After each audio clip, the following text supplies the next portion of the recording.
Welcome back to Ohio, everybody. Jake here. So today we are going to check out the Ohlone goat. And I had a really fun dad joke lined up because I thought it was pronounced Ohlone and that he Ohloned it to me. So I'm going to say it anyways. I just said it anyways. So there you go.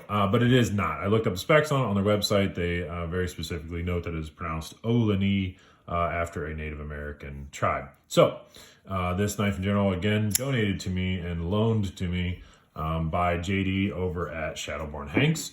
And I'll link his Instagram down there because makes several cool products. This one is kind of his newest one where he's making these glass wipers, which is really, really cool.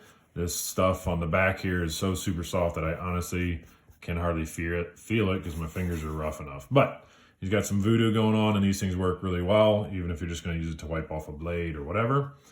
So thanks to JD for sending this over so I can check it out. All right. The Ohlone goat is going to set you back about $270, and we'll talk about the materials and the craftsmanship on this guy and kind of see where that price comes from. So their materials in general, blade material M390, which is a fantastic steel. I've had a couple of knives with that and was very, very pleased with it. The scales on it are going to be titanium with this really cool inlay of G10, and you can get this in different colors.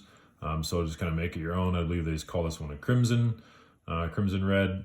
The pocket clip titanium as well. Overall length, you have 7 inches. So it's a little guy. The gorilla paws, kind of swallow it all up. It's just a little fella. And at only 3 ounces, it's meant for, there's a really good niche for this. And we might as well get into that as well. And I think this is, to me, should be classified and probably is classified as an office carry, a gentleman's knife. It's very, very clean. Everything is super well done on it. Again, the craftsmanship on this is outstanding. I think everything is so smooth and nice. The deployment of it through the ball bearings is amazing. It's a small knife, small blade, so you're not going to get it to really drop shut. Now, granted, again, because it's not mine, I certainly wouldn't do this, but take it apart, maybe put some oil in there. But right out of the gate, the fact that when it flies open and when you go to close it, yeah, it's not drop shut, but this motion, as I'm rolling this shut, there is zero grittiness. There is no resistance in any different part. Once you break the detent, of course, break that detent, which is quite early.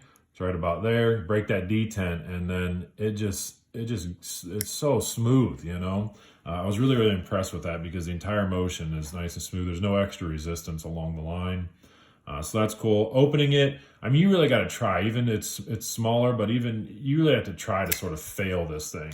And I think, again, bigger hands, because I'm really only opted to push almost straight down. I can kind of hold it out, try that. But I've maybe had it fail once or twice, but there, it caught on my fingers, but you're really trying, there you go.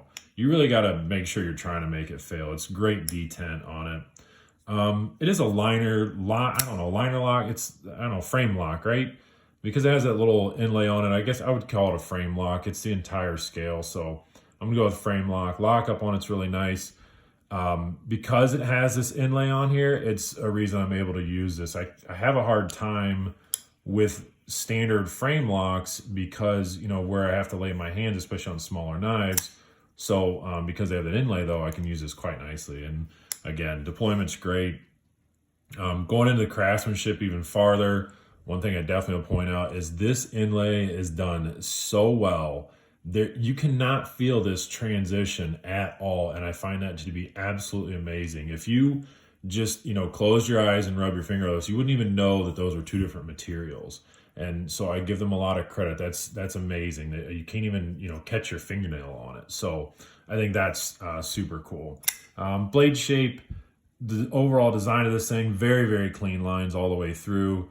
Non-aggressive blade shape. It's not tactical. This is certainly just kind of upscale or just office carry. It's nothing about it is murderous or anything like that. So I think it's very cool and very set in that niche that, if you got an office job, you're looking for something that's just not aggressive, open or closed. Even if they see this pocket clip in there, doggone. See, that's why I got that mat down, because it's not mine. I won't put any dings on it.